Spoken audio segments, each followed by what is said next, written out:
There's a threshold where hesitation meets transformation, a place that exists in the pause before we decide. It lingers in the almost no, in the quiet resistance, in the subtle pull towards something we can't quite name. The unknown doesn't shout. It stirs just beneath the surface. It waits in the space between comfort and courage, asking only that we stand there long enough to feel what's shifting. At first, gently. Then all at once, something rearranges itself. What lives on the other side of reluctance is rarely dramatic. It's quieter than that. More elemental, a soft unravelling, a remembering, a return to something instinctive and untamed. And in that wildness, there is a strange familiarity, as though what we find was never truly new at all, only waiting for us to step across the threshold and meet it. Welcome to If These Trees Could Talk.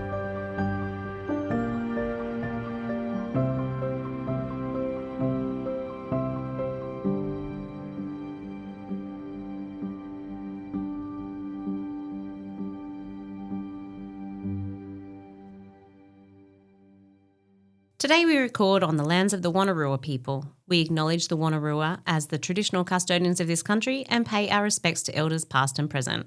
We also acknowledge the Darkin Young people on whose lands today's story takes place and extend that same respect to their elders and community. We recognise that Aboriginal and Torres Strait Islander peoples have had an unbroken and profound connection to country for tens of thousands of years, a relationship grounded in care, listening, responsibility and deep spiritual knowledge.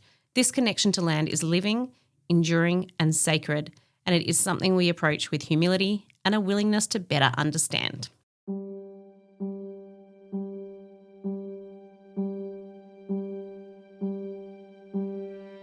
There were so many points driving there that day that I could have turned around and come home. I am so sorry for doing this to you.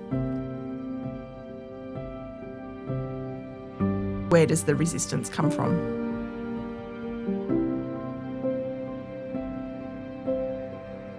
I want to be everything to everyone. Imagine how much we're missing out on because we are not saying yes to those opportunities because of those thoughts in the back of our head stopping us. Today we're heading to the Central Coast, to a little spot that Megan's never been before, but she's very soon to go and discover. We are going to talk about a couple of exciting things today. The first is we would like to introduce our new colleague, Mia, to everybody. Hi, Mia. Hello. Mia is with Megan and I today in the studio. She's popped in to see what goes on here and she is going to be managing our marketing and social media. So we are very, very excited to welcome her to the team. Would you like to tell our listeners about who you are, Mia? Yes.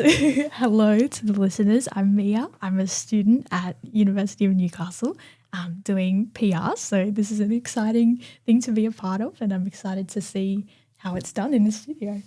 Mia also has the most beautiful hair I've ever seen in my life. We might keep her, I think.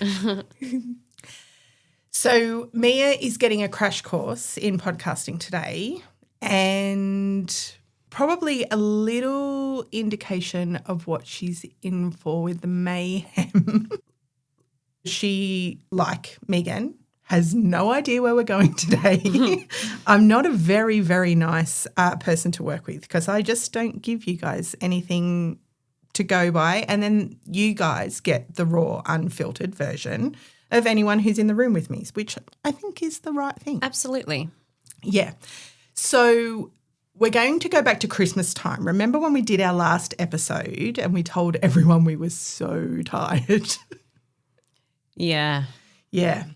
So in the midst of that tiredness, Megan had booked a ticket to go to a retreat that she was very much looking forward to and at the last minute was unable to attend, like the very last minute, the day of.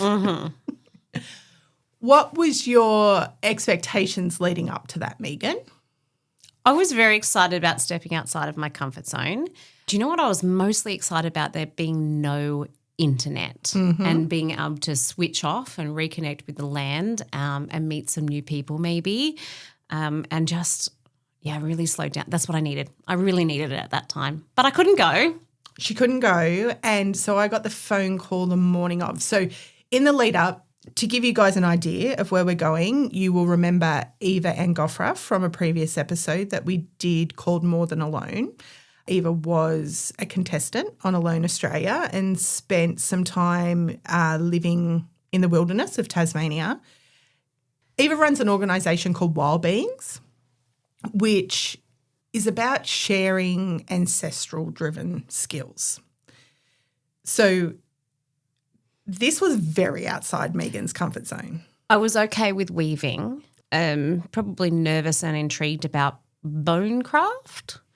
Yep. What else was on the list that made me think, oh, that should be different? There was a Something I few hadn't done things. before. So shelter building. Oh, yeah, I was excited about that because I saw Eva's shelter. She knows how to build a shelter. Those girls know how to build a shelter. There was cordage making, weaving, foraging, Yes, I was really excited about that. friction fire. I was worried about that. I did not succeed. Aww. I was close. I was so close, but I did not succeed at the friction fire. In fairness to me, and we will go into it more, I did miss the first half of it because I went off up a trail somewhere for like 2 hours looking at birds. So I was also excited about doing that, just being alone. I did think there were probably a few activities I wouldn't do because I just wanted no phone and no people and no responsibilities. So just note that, guys, because we're going to come back to exactly what she's just said there. What about you, Mia? Is this the kind of stuff that's on your radar ever? No, I haven't heard these activities listed before. They sound intriguing. They were intriguing. They were actually delightful. So I got the call from Megan that morning. She had mentioned to me a few times, I've booked my spot, and I was like, yeah, I'm going to come. And as we got into December and things were busy, we were wrapping up the season, there was a lot going on at home as well, and I opted out. It was reluctantly, but once I'd made that choice, it felt quite good that I could just hone in and focus on what I needed to take care of. So I got the call the morning of from Megan, and she said, I can't go. Can you do it? And it felt impossible to me in that moment. I feel like you did in the last episode, Shannon. I think I might just start crying right now. It was a hard moment for me. It was a really hard moment for you, and I felt like I felt guilty about taking that experience from you. Well, that was a waste of emotion, wasn't it? It was, because the only reason I went, and I gave her all of the options. I said, what about if we gift it to a cancer charity? tried. We did try and pay it forward to You were some meant to people. go. And, well, that's the whole theme of today's episode, was that I did not know how much I needed this thing, and I had no concept of the doors that it would open for me. So that morning, I went into work, said, I'm not going to be here tomorrow. You made calls on your end to Eva to see if it was okay if I came late, because the retreat had actually started. It had. that I didn't day. even know she was going to get the message because there was no service. Yeah. She must have some form of internet. I think she checked her mail. Yes. So I arrived late. I was incredibly anxious because I was walking into an environment that I had done no mental preparation for. I didn't know anyone. I wasn't excited about the not knowing anyone, as you were. How do you go with meeting new people? I get nervous as well. Yeah, poor Mia. Here. How you doing today? Oh, good. Come and meet us, Mia. Here, put some headphones on. You're going to be on air. Talk into the welcoming. microphone. So I was very, very nervous about that part of it. But I did the things. I made it all work. There was some logistical toing and froing, kids to take care of, that kind of stuff. So got that sorted, went home, threw some stuff in the car, took off. The drive-in was amazing. got to this little dirt road, not unsimilar to where you arrived today, Mia, thinking, where is this going to take me? And headed in. It weaved through the rainforest. There was birds everywhere. It was immediately calming. And I think maybe there was the first time that I actually went, okay, maybe this is a good idea. Like I was reluctant the whole way there. And the only reason that I'd agreed to do it was that Megan had said, I'm going to feel a lot better if you go and do this. So sorry for putting that pressure on you. No, but it was actually really the best thing. Oh, look how teary you are. Megan needed it as much as I did at the time. I did end up turning my phone off that weekend, and that was really important to me. Yeah, you needed it. So I pulled into this little camping area, which is just like this little grassed area with a little hut, and there didn't seem to be too many people around. So I pulled up where this little hut was, and there was a lady down there cooking, and I walked down and she just turned around and gave me the hugest hug. I'd never met her before. And she was like, welcome, we're so glad you're here. Sorry that I don't have a top on.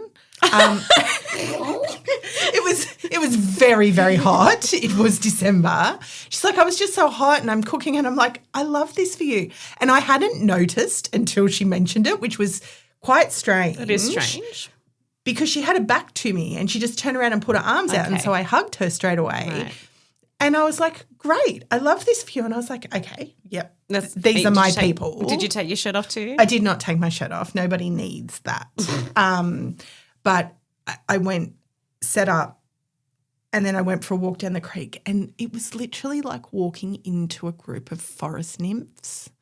Like there were girls just walking through the creek, and they were like they'd already made friends with each other, and it was just really lovely. And not at any point during that whole weekend did I feel like I don't belong here. I don't know that I've ever experienced that as an adult. Like, how do you feel going in, making friends with people that are already in an existing group? I'm quite a social person, and I actually don't really get nervous about those sorts of things, and I really like talking about myself. And I think it's taken a very long time for me to realise that that is actually a bit of a gift, and that other people are carrying this anxiety or this worry around with them every time they go to a party or something. I love parties, man. Yeah. I love meeting new people. I like getting past the weather conversation into who are you? You're such an interesting person. Let's talk more about that, as well as talking about myself. I like to listen to other people's journeys as well. But I feel like that's a little bit of a gift that I've been given. I didn't realise that until recently, and I probably still take it for granted a bit. It's an amazing gift, because I wish I could be you at least 9 days out of every 7. How about you, Mia? For me, I've been lucky enough to have my neighbour be my best friend throughout my whole life. So going to uni for me was the first time where I had to go into a group without somebody that I already knew. So I definitely can relate.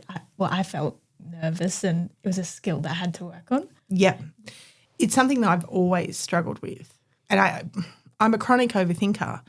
And next time that you cut half of what you say out of a podcast episode, I'm going to call you out on that shit, Megan. I do that. And I overthink, absolutely. And it's really interesting that you say it probably is a skill that I've learned from my career, where I've just been forced into these situations where I don't get nervous anymore. And I worked on it. I went to public speaking Toastmasters courses weekly for a couple of years. So it is probably something that I worked hard at, but I didn't realise. Yeah, well, the moral of the story is these people were great, and I needn't worry about any of those things in the lead up to it. Eva has a really beautiful community of people who are so very passionate about stepping back into that ancestral skill style of living. Some of the girls went out and slept in the shelters that they built, which was amazing. Did you? No, I did not. Shannon. I wasn't there for the shelter building. That was the part that I missed. So What did you sleep in? I just slept in my swag. Nice. Yeah. The thing that I loved the most in the whole weekend was the weaving activity. And every time I now drive in here to the studio, I look at all of the different materials that you have here and what I can steal on my way out.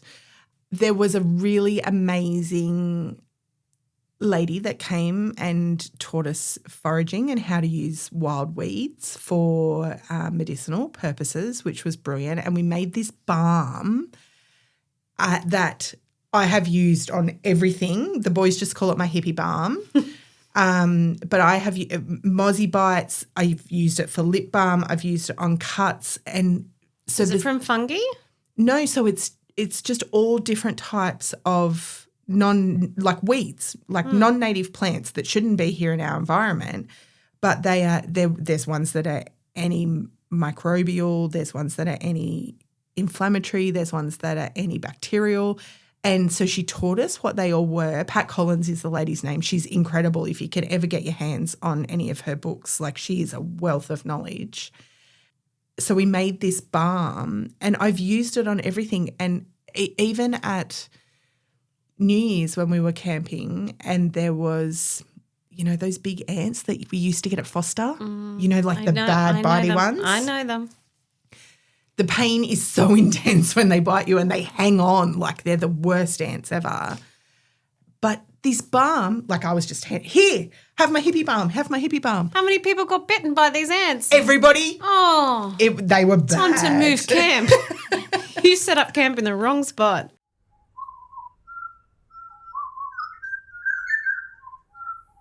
What I really wanted to look at today, using this as an example, was the things that we say no to in our lives just as an automatic thing that we don't give ourselves permission for, and maybe the times where we have given ourselves permission and have come out the other side and gone, hey, that was really cool. So this is an example for me. What about you guys?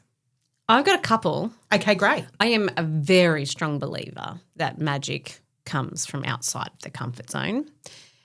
And as I reflect on my life, there's probably two major ones where perhaps sliding doors moments where you think if I made one slightly different decision that my whole entire life would be different and I most definitely wouldn't be here right now. Mm-hmm. One was just leaving partners. Yep. And when it wasn't an easy choice, it wasn't, that they'd done something wrong or it just wasn't right. It was such a brave decision and, I don't like to hurt people's feelings. It was very, very difficult to make those decisions. But if I didn't, obviously I wouldn't be here now with this beautiful family that I adore and I couldn't imagine them being any different. And a really great holiday planner. Yeah, he's pretty great. That's a bit of an in-joke, Mia. We've both of our partners' names are Scott. Oh. My Scott is Megan's brother. Right. So it's incestuous as. But my Scott is not my brother. I see. Got to draw this out. Yeah. You need one of those the true crime things with the red lines that puts all the plays in. So they're both Scots. They are both excellent holiday planners and we both love them very, very much. I've made that decision a couple of times, but the thing that I keep coming back to over and over again was a career choice. I'd done 18 months of environmental science at university, and that was a very big commitment at the time, financially and time-wise, and I decided that wasn't for me and I chose a different career and then went back to uni for another 3.5 years to finish the education degree. And I just remember that being probably the hardest decision of my life, but I cannot imagine what my life would have been like if I stuck with that. Mm. What about you, Mia? Have you had any of those moments? I have something actually quite similar. When I was in high school choosing what uni degree or what I wanted to do, I also chose environmental science and media and comms, and that was tricky at that time to choose what I wanted to do. But I think now I'm almost conflicted because I probably didn't feel at the time that I could do environmental science. So I questioned if this was the right choice, but I do really enjoy it. So I think knowing if it's the right decision while you're in the middle of it can be a bit daunting, even though it feels right, but you had the other path that you could have taken. Yeah. Yeah. And also what you're doing at uni is not really what the workforce looks like. And I think Yeah. it took for me to go out on country and we went up the Wadigan Mountains. It was a 40-degree day and I had to count how many bits of grass there were in a 1 metre quadrant. And I just went, what am I doing? I am not enjoying this. But you don't realise it. You're just doing the books and you just it's all about getting through the semester and getting the grades you need. And it's really hard that we expect people who are 17 or 18 to be able to make that decision. Realistically, at 45, I don't know what I want to be when I grow up. And I'm still figuring it out. Like, this is all just one giant accident. You know, like we didn't start podcasting thinking in 2.5 years' time, this is where we're going to be. We didn't think that we'd have somebody to help us with marketing and social media. And it does evolve into what you want it to be and doors open that you don't expect. Have you ever sat in those moments after you've made one of those big decisions and felt that feeling of, I was so worried about that at that time and look how it's turned out now? Like, have you ever been able to sit back in retrospect and sort of look at how that played out? Yeah, probably, but probably more so for other people. Like you know, as people are going through things that are hard for them, you're going to look back on this one day and you are going to know this was the best decision you ever made and this was all meant to be. It's easier to see when you're on the outside, so probably a lot harder to be able to reflect on that on yourself. Mm-hmm. So that's what I'm asking. I want to know, have you done that for yourself? Because I know you are very good at doing that for other people, but I want to know if you've done it for yourself. Have you actually gone, yeah, I did that and that was right and it doesn't matter what anyone else thinks? Yeah, definitely. Yeah. Well, it might have taken me 20 years to say it on a podcast to realise it, but yeah, for sure. Yeah. It's a pretty amazing feeling, and I'm using Eva's retreat as an example of this because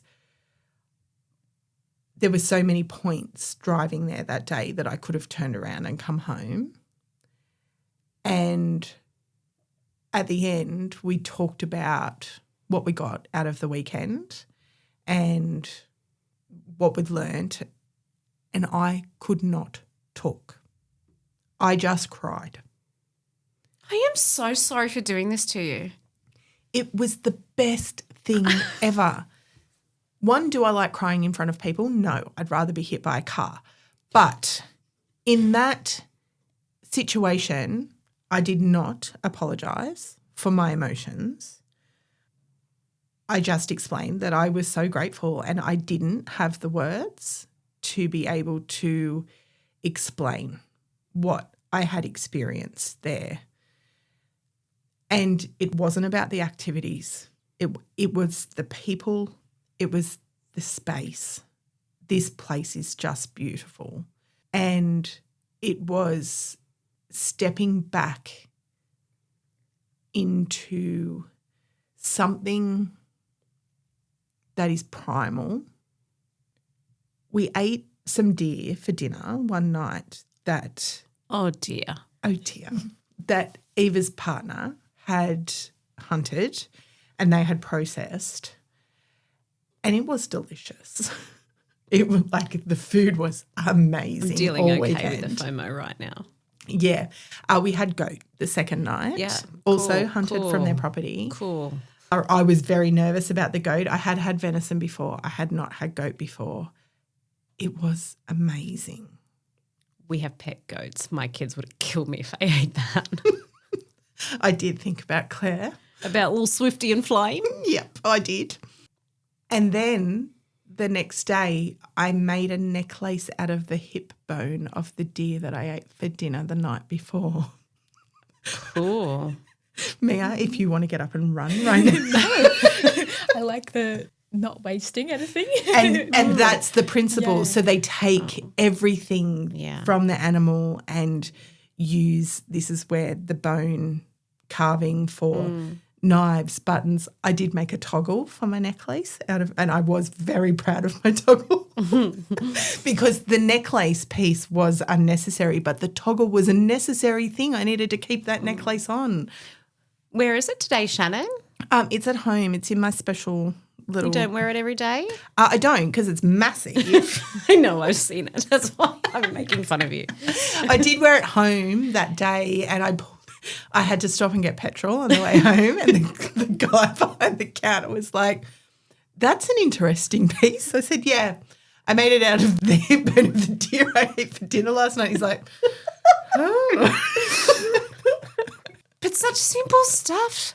Why do we get to this point, and today is no exception, where we're so tired and exhausted all the time when all we really need to do is just go and sit in the bush? Exactly. And I think we recharge in different ways. Like there would have been an element of last night that was like brilliant for you. Dude, I had the best time. Are you going to mention what you did? I was on a Mardi Gras float last night. It was very eye-opening experience. Yeah. So, but again, just saying yes to something. And I am all about new experiences. The older I get, the more I think, yes. But the problem to saying yes to everything is you have to say no to other things. And Yeah. you just can't fit everything in. Because I also very much like just being at home in my pajamas. which Megan did get out of. So Mia could come over today. No, I didn't get out of them for you. No, not for me.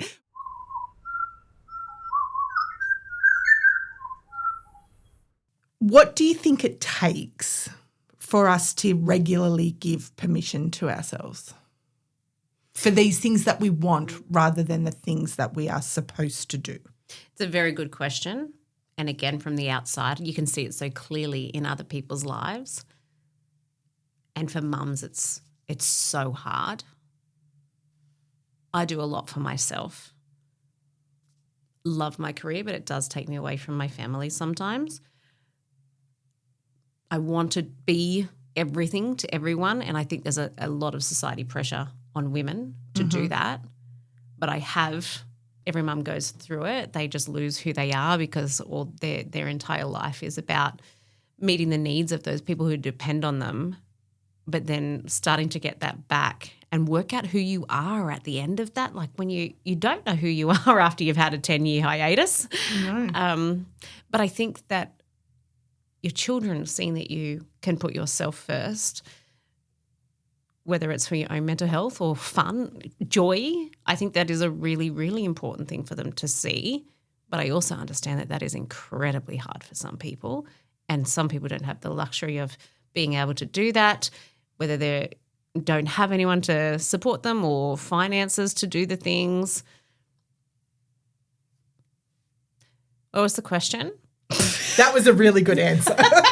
It was about giving yourself permission. I do give myself permission, but I also feel very guilty.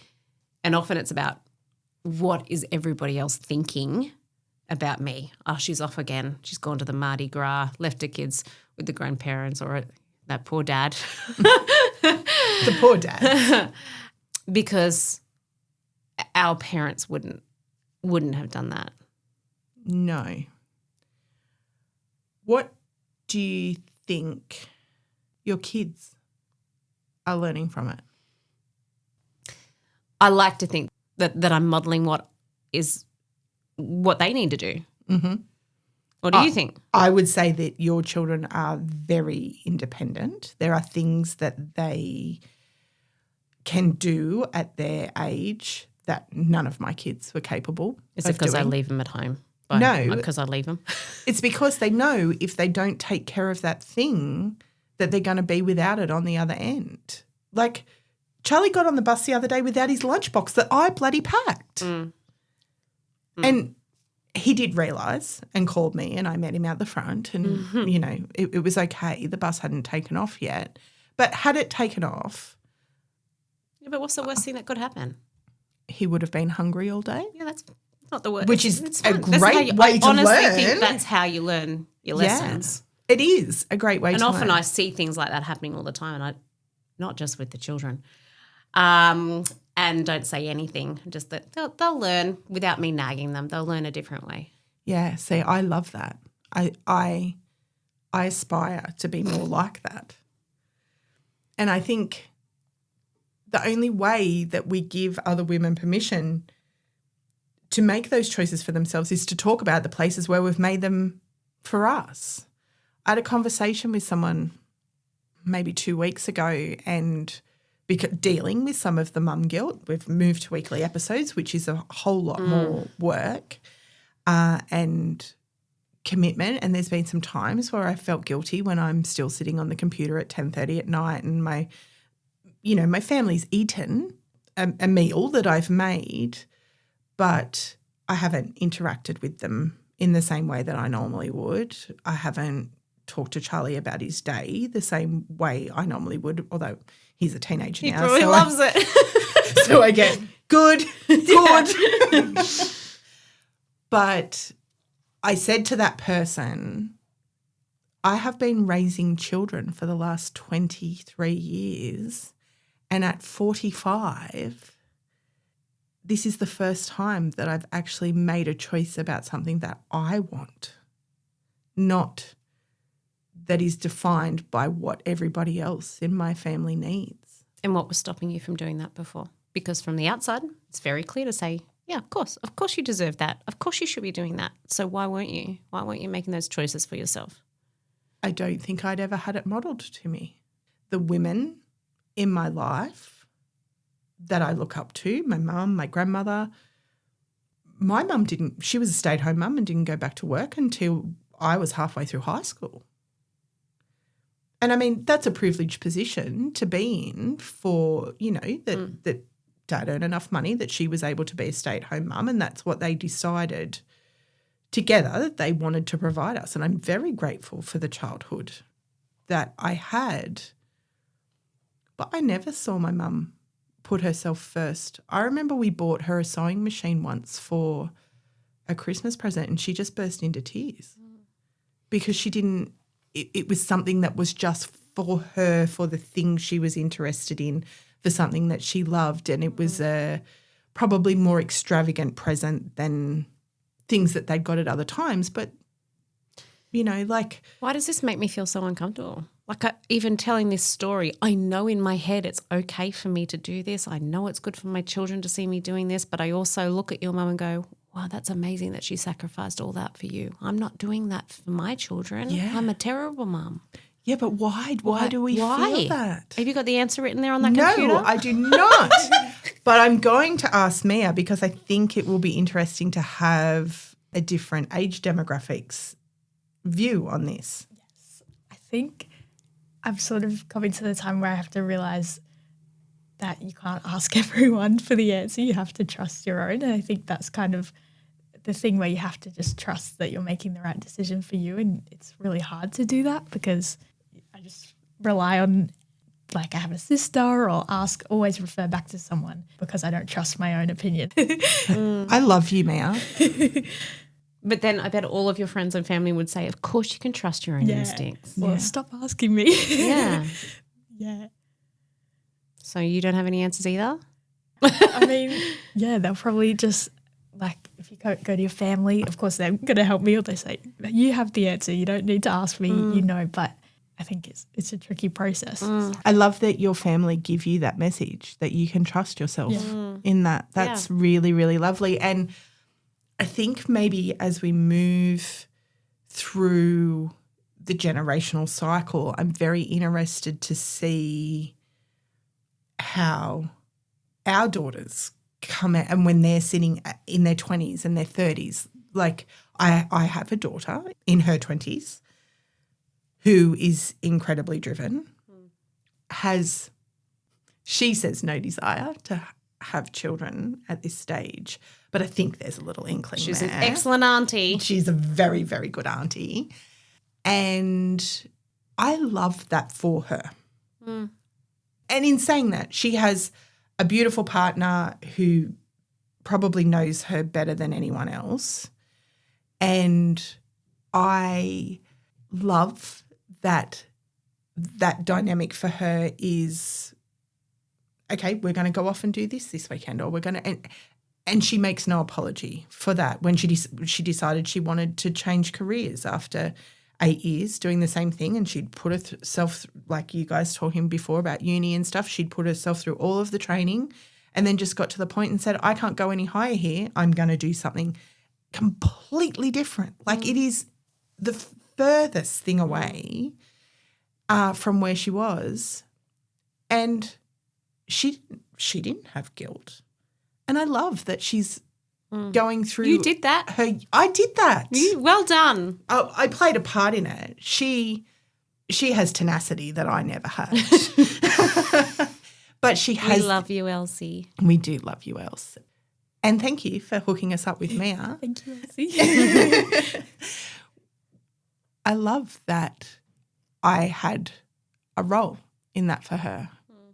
And I look at my girlfriends who are doing similar things, single mums who have amazing leadership positions, whose kids see them balance home life and work life, mums who run their own business, who are still curating these beautiful lives for their kids while still chasing their own passions. I bet they're tired.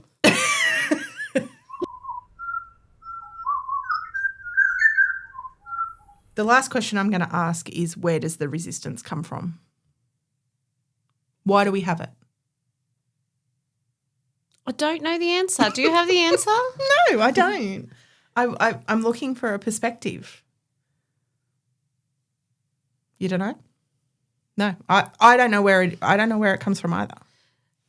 You think about our group, our mixed group of girlfriends. We would all give the same answer. Yep. We don't know where it comes from, and we feel exceptionally guilty every time we prioritise ourselves. But we would all be telling each other that that's ridiculous. Yes. But we won't still accept carry it around. No, we won't accept it for ourselves. That experience that I had on that weekend that you forced me into, that I didn't want to go to. Sorry. And it turned out to be maybe one of the best experiences of my life. My whole outlook has shifted. And I think it led in to me turning up here on your doorstep and saying, look, this is what the new version of this podcast is going to look like. And it doesn't matter if I don't get it right.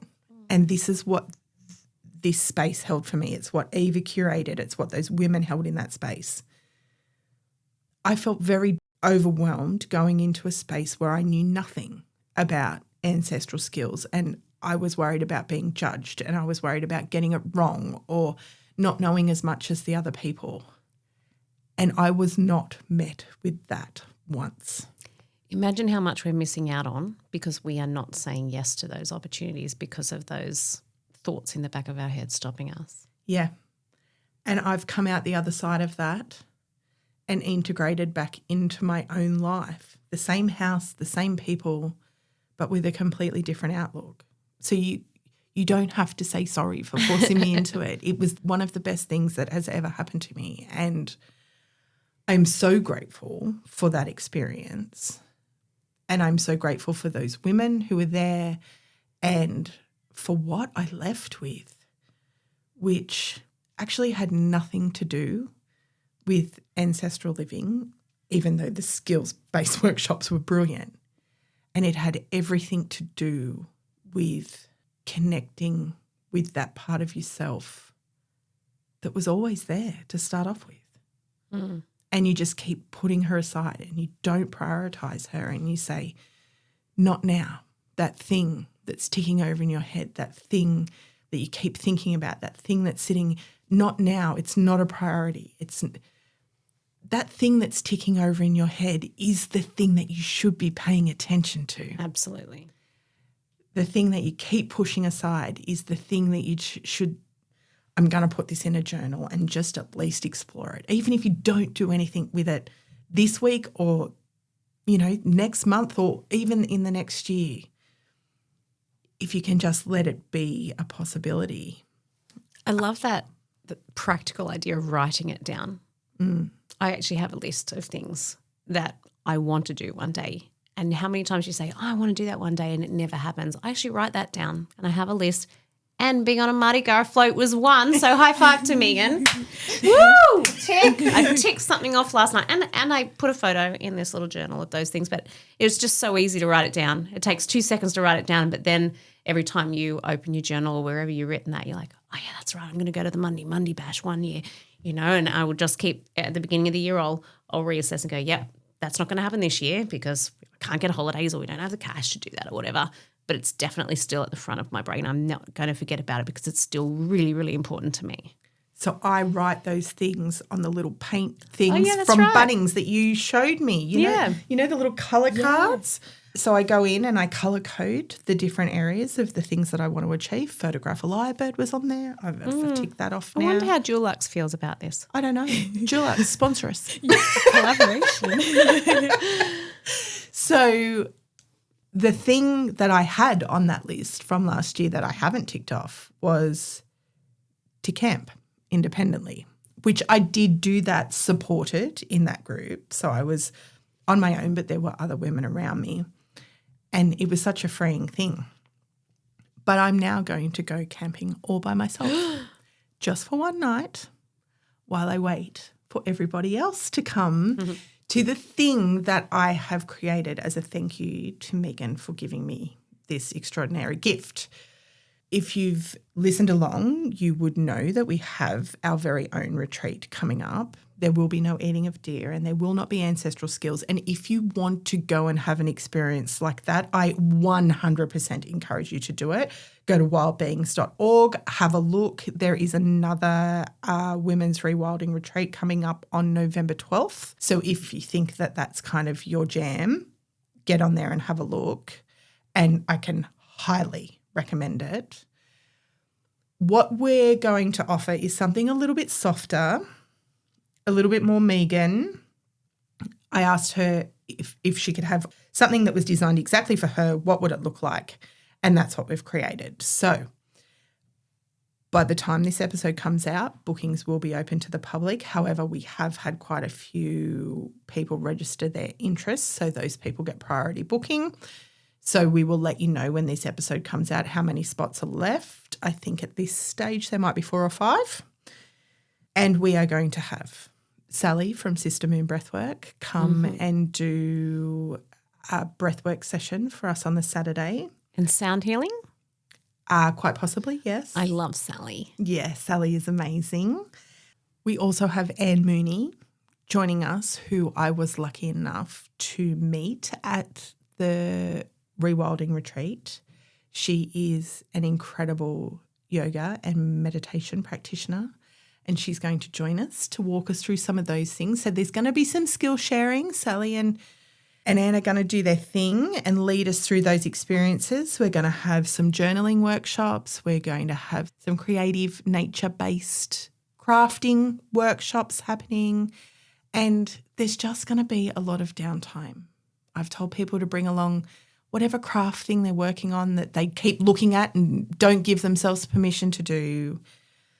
It will be on Mother's Day weekend over the Friday, Saturday, Sunday, and that was an intentional choice because we are asking people to give themselves permission to come along. There is definitely enough time to make it home, to spend time with the people who you care about, to celebrate Mother's Day. It's very loose. You have the capacity to leave as early or late as you like, but we hope that this is something that you will say yes to. $290, is it? $290 for the weekend with all of your activities included, as well as evening meals. People will self-cater for breakfast and lunch, and there are people coming who have never camped before. And this is the intention, is that we want to bring people into that space because amazing things happen when women gather in wild spaces and are surrounded by nature And I'm so excited to share that with people who may not have experienced that before. So if you think it might be for you, head over to ifthesetreescouldtalk.com.au and you will find the events tab and all of the information will be there. We've kept it intentionally small for several reasons, but mostly we want people to feel connected to not just the other participants, but also to the space.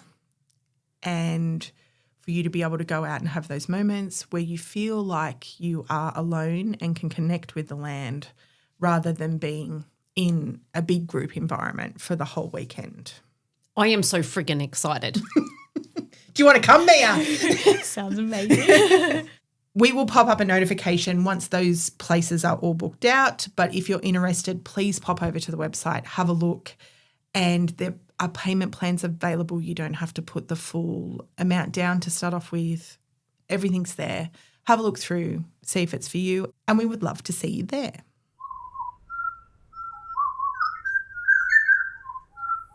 There's something tender about those moments that we don't walk away from. The invitations that we nearly decline, the edges we almost refuse to step toward, the quiet inner nudge that we dismiss because it feels inconvenient or uncomfortable or simply too much. And yet when we are brave enough to lean in, even reluctantly, something ancient seems to recognise it. Not as risk, but as return. Maybe the threshold was never about proving anything. Maybe it was about becoming someone new. Maybe it's about remembering who we are beneath the noise, beneath the roles, beneath the pace we keep to avoid sitting still long enough to hear ourselves.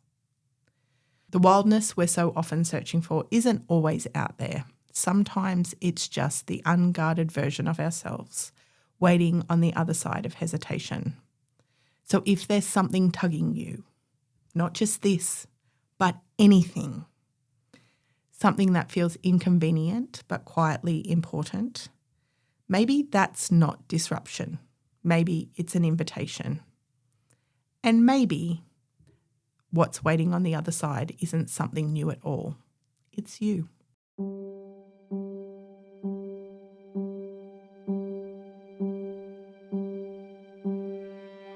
Thank you for joining us for today's episode.